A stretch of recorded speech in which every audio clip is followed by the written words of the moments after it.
Kuya Rap at saka si Kuya Inad, malalaki na sila, MJO. Say hi to them. Uy, nahihiya ka ba dyan? Ayan, naalis na sila, Anong grade mo na, Rap? Grade 3 ka na? Grade 1 na sa MJ? 2 taon lang pala ang nyo, pagitan nyo Ay, say hi to them.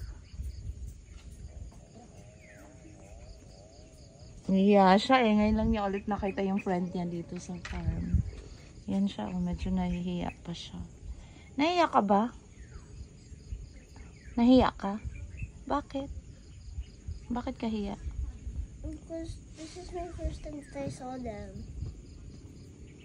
Okay, when was the last time? I tried.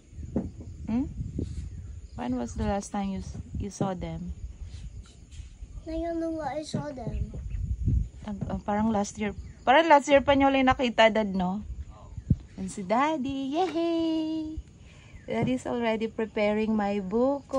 Oh my God, ang init kasi dito. Parang, I feel like I always feel thirsty every time. Or parang, I'd like to drink something every now and then. So, just drink water. Yeah, I also drink water, but buko juice is my favorite. And we still have lots of buko downstairs. So it's okay. I'm going to drink all of it. Then I'm going to eat all of the buko meat as well because I love it. It's so yummy. It's so soft. It melts in my mouth. How about you? You should also drink buko juice, huh? I also drink buko juice, but I only like the buko juice when it's at SM.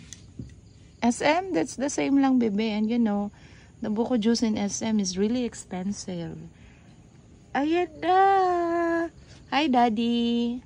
Thank you for opening the buko. Is it difficult to open that, Daddy? Is it difficult? No. Okay, thanks, Daddy. MJ, saan ka punta?